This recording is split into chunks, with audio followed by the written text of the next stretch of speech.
नमस्कार दोस्तों। आशा करती हूँ कि आप सब बहुत अच्छे होंगे और मेरे चैनल बायोग्राफी में आपका बहुत बहुत स्वागत है। आज हम ओशो के बारे में जानेंगे। एक अनोखे और एक रहस्यवादी गुरु, आध्यात्मिक शिक्षक के बारे में जानेंगे जो इतने ज़्यादा फेमस हुए कि उन्होंने सबको बता दिया कि एक नए सन्यासी का मतलब क्या होता है। आप अपने परिवार जीवन में रहो, आप मस्त एंजॉय करो, कोई टेंशन नहीं है।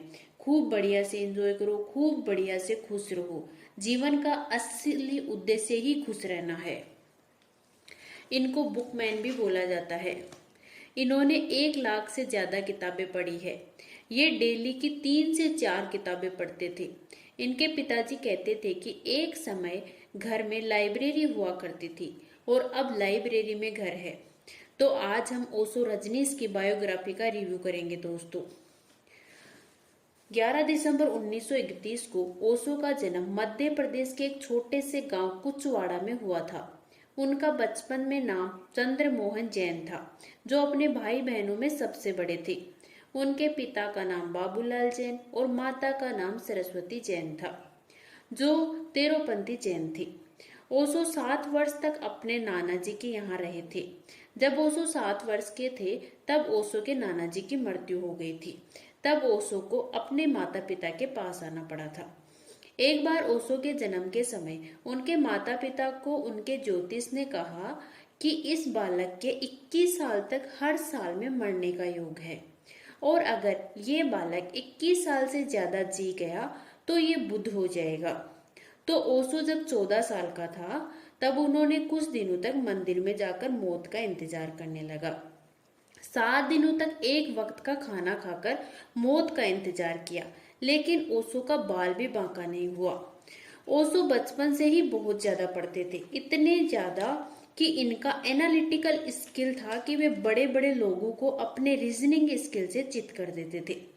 इनके सामने एनालिटिकल स्किल में कोई टिकता ही नहीं था। बचपन से ही इनको सिद्धियां प्राप्त होना शुरू हो गई थी। ओशो एक पीपल के पेड़ के नीचे अक्सर जाया करते थे और बाद में उसी पीपल के पेड़ से इनको ऐसा कनेक्शन हो गया कि इनको प्रबोध प्राप्त हुआ। ओशो को अमेरु का गुरु भी कहा जाता था। ओशो बोलते थे कि देखो, अमेरु का गुरु होना कोई बड़ी बात नहीं है, क्योंकि अमीर परिवार से ही अवतार जन्म लेते हैं। जितने भी बड़े बड़े अवतार हुए हैं, चाहे वो भगवान बुद्ध हो, चाहे भगवान राम हो, ये सब राजा महाराजा के खानदान से ही आए हैं। ओशो ने बोला है कि मेरा आज तक किसी भी प्राणी से इतना कनेक्शन नहीं हुआ जितना पीपल के पेड़ के नीचे हुआ है, और इसी कारण ओशो को 21 वर्ष की आयु में ही ज्ञान की प्राप्ति हो गई। अब मुझे कुछ नहीं चाहिए, अब मैं सबको पढ़ाऊंगा। लेकिन फिर भी ओशो ने पढ़ाई नहीं छोड़ी और ओशो ने फिलोसॉफी में बीए और एमए किया। उसके बाद वो रामपुर संस्कृत कॉलेज और जबलपुर विश्वविद्यालय में दर्शन शास्त्र पढ़ाने लगे। ओशो जहां पर भी जाते थे हर चीज में तर्क वितर्क।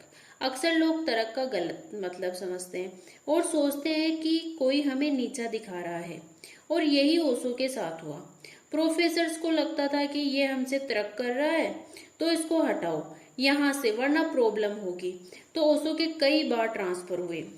अब तक ओशो को समझ में आ गया था कि टीचर तो मैं बनूंगा, लेकिन किसी कॉलेज का नहीं, मैं पूरी दुनिया का टीचर बनूंगा। और इसके बाद उन्होंने पूरे देश का भ्रमण किया और गांधी व समाजवाद पर भाषण दिया। 1960 से लेकर 1966 तक उन्होंने स्पीकिंग टूर किया और 1962 में उनका पहला ध्यान शिविर आयोजित हुआ। 2 वर्षों में उन्होंने नौकरी छोड़ दी और ध्यान के मार्ग पर चल दिए। ओशो ने हिंदू, मुस्लिम, सिख, ईसाई, सूफी, जैन जैसे कई धर्मों पर प्रवचन दिया था और ओशो अक्सर यीशु, मीरा नानक, कबीर, गौतम बुद्ध, दादू, रविंद्रनाथ टैगोर जैसे कई महापुरुषों के रहस्यों के बारे में प्रवचन देते थे। ओशो का आध्यात्मिक जीवन। ओशो का मानना था कि वो न्यू सन्यासी में विश्वास करते थे, एक ऐसा सन्यासी जो नया हो। हम सन्यास को जब भी देखते हैं तो हमको लगता है कि घर बार त्याग दो, हर घर त्याग दो और चले जाओ हिमालय पर। इसी बात पर ओशो ने बोला था कि ऐसा बिल्कुल भी नहीं करना है। शादी करो, अपनी जिंदगी जियो और जब कोई ऐसा बताएगा कि लोग पारिवारिक जीवन में रहकर भी संन्यास धारण कर सकते हैं, तो लोग ऐसे गुरु के पीछे जाएंगे ही जाएंगे। ओशो ने इसके पीछे बहुत रिसर्च की थी। उनको आत्मज्ञान हो गया था। उन्होंने समाजवाद का विरोध किया और महसूस किया कि भारत मात्र पूंजीवाद, विज्ञान, प्रौद्योगिकी और जन्म नियंत्रण के माध्यम से ही समृद्ध हो सकता है। उन्होंने अपने भाषणों में कई प्रकार के मुद्दों को उठाया, जैसे उन्होंने रूढ़िवादी भारतीय धर्म और अनुष्ठानों की आलोचना की। ओशो की प्रॉब्लम यह थी कि इनके जो भी व्यूज होते थे, यानी कि देखने का नजरिया, वो डायरेक्ट हिट करता था। उन्होंने शादी तक को ढकोसला बोल दिया था। ओशो ने कहा कि शादी क्या है, शादी बकवास है, दो लोगों को मिलवाती है। खुद ही सोचो कि क्या होता है। आप किसी से बहुत प्यार करते हो और फिर आपका रिश्ता आता है किसी आईएएस अधिकारी से, तो आप क्या करते हैं, अपने जिससे बहुत ज्यादा प्यार करते थे उसको तो लात मार देते हो और शादी कर लेते हो उस आईएएस से। तो ये क्या है, अरेंज मैरिज क्या है? आप किसी को जानते ही नहीं हो, वो शादी नहीं, एक एग्रीमेंट है। 1 महीने में मुलाकात हुई और फिर रिश्ता बन गया। उसके बाद आप उसके साथ रह रहे हो, बच्चे पैदा कर रहे हो, लेकिन कोई कनेक्शन नहीं है। तो ये सब ढकोसले हैं। तो मन और शरीर का कनेक्शन होना चाहिए और इसी कनेक्शन से आपको मोक्ष की प्राप्ति होगी। इसी भाषण के कारण उनकी बहुत आलोचना हुई, पर इसकी वजह से उन्होंने और भी लोगों को अपने विचारों और आकर्षित किया। उसके बाद अमीर व्यक्ति उनसे आध्यात्मिक विकास पर विचार करने के लिए आने लगे और उन्होंने बहुत दान भी दिया और साथ ही उनके इस कार्य में बहुत वृद्धि हुई। 1962 में वे 3 से 10 दिन तक ध्यान शिविर करने लगे और जल्द ही ध्यान केंद्रित करना उनकी शिक्षाओं में जाना जाने लगा। जून 1964 में रणकपुर शिविर में पहली बार ओशो के प्रवचनों को रिकॉर्ड किया गया और किताब में भी छापा गया। ओशो ने हजारों प्रवचन दिए। उनके प्रवचन पुस्तक, ऑडियो कैसेट्स तथा वीडियो कैसेट्स के रूप में उपलब्ध हैं। उन्होंने अपने क्रांतिकारी विचारों से दुनिया भर के वैज्ञानिकों, बुद्धिजीवियों और साहित्यकारों को प्रभावित किया है। 1969 में ओशो के अनुयायियों ने उनका नाम पर एक फाउंडेशन बनवाया जिसका मुख्यालय मुंबई में था। बाद में उसे पुणे के कोरेगांव पार्क में स्थानांतरित कर दिया गया। वह स्थान ओशो के इंटरनेशनल मेडिटेशन रिपोर्ट के रूप में जाना जाता है। 1980 में ओशो अमेरिका चले गए थे और वहां सन्यासियों ने रजनीशपुरम की स्थापना की। ओशो ने हर एक पाखंड पर चोट की। सन्यास की अवधारणा को उन्होंने भारत की विश्व को अनुपम देन बताते हुए सन्यास के नाम पर भगवा कपड़े पहनने वाले पाखंडियों को खूब लताड़ा। ओशो ने सम्यक सन्यास को पुनर्जीवित किया है। ओशो ने पुनः उसे बुद्ध का ध्यान, कृष्ण की बांसुरी, मीरा के घुंघरू और कबीर की मस्ती दी है। सन्यास पहले कभी इतना समृद्ध नहीं था जितना आज ओशो के संस्पर्श से हुआ है। इसीलिए यह नव सन्यास है। उनकी नजर में सन्यासी वह है जो अपने घर, संसार, पत्नी और बच्चों के साथ रहकर पारिवारिक, सामाजिक जिम्मेदारियों को निभाते हुए ध्यान और सत्संग का जीवन जिए। अत्यधिक कुशल वक्ता होते हुए इनके प्रवचनों को करीब 600 पुस्तकें हैं। संभोग से समाधि की ओर इनकी सबसे चर्चित और विवादास्पद पुस्तक है। अमेरिका के लोगों की तो उनके प्रति अटूट भक्ति भावना थी।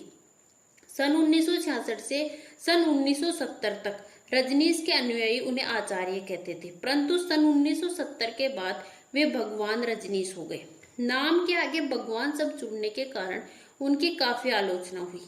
उन्होंने अपनी सफाई में कहा, भगवान शब्द का अर्थ ईश्वर नहीं है, प्रत्येक उस व्यक्ति को भगवान कहा जा सकता है जो पूर्णानंद की अवस्था में पहुंच चुका है। दोस्तों, ओशो ने 100 से ज्यादा मेडिटेशन की टेक्निक इजाद की थी। उनमें से एक था डायनेमिक मेडिटेशन। इसकी 5 स्टेज होती है डायनेमिक मेडिटेशन की। पहली स्टेज में क्या होता है, हल्का सा म्यूजिक चल रहा है ताकि बिल्कुल आपको काउंट डाउन कर दिया जाए। आखिरी स्टेज में कुछ नहीं होता है। उनके 4 जो स्टेज में हल्का सा म्यूजिक चलाया जाता है। पहली स्टेज में तेज तेज आप सांस लीजिए और उसके बाद फिर धीमे धीमे सांस छोड़िए। ये शुरू के 10 मिनट के अगले 10 मिनट में अपनी बॉडी को नया जन्म देते हैं। आप अपने आप को प्यूरिफाई कर रहे हैं। अपने अंदर जो भी इमोशंस है उनको बिल्कुल खत्म कर रहे हैं। तो सेकंड स्टेज में ये बोला जाता है कि जो भी आप फील कर रहे हैं, आपको रोना आ रहा है, आपको हंसना आ रहा है, शांत रहना है, चिल्लाना है तो चिल्लाइए, जो करना है सेकंड स्टेज में। और उसके बाद में थर्ड स्टेज में आप अपनी नींद को खोलिए और ऊपर से नीचे कूदिए, एक हाथ को ऊपर और हु हु चिल्लाइए। और ऐसा ओशो भी करते थे, ताली बजाते हुए। चौथे स्टेज में एकदम शांत हो जाइए, बिल्कुल चुपचाप बैठिए, कोई भी हरकत नहीं, बिल्कुल शांत, और देखिए आपके आसपास क्या हो रहा है। और आखिरी के 15 मिनट में आपको सिर्फ और सिर्फ इस नए जीवन को सेलिब्रेट करना है, डांस करना है, यही सब करना है अपने को। तो ये था ओशो का डायनेमिक मेडिटेशन। तो दोस्तों, ये थी ओशो की बायोग्राफी। थैंक्स फ्रेंड्स, फिर मिलेंगे किसी नई चीज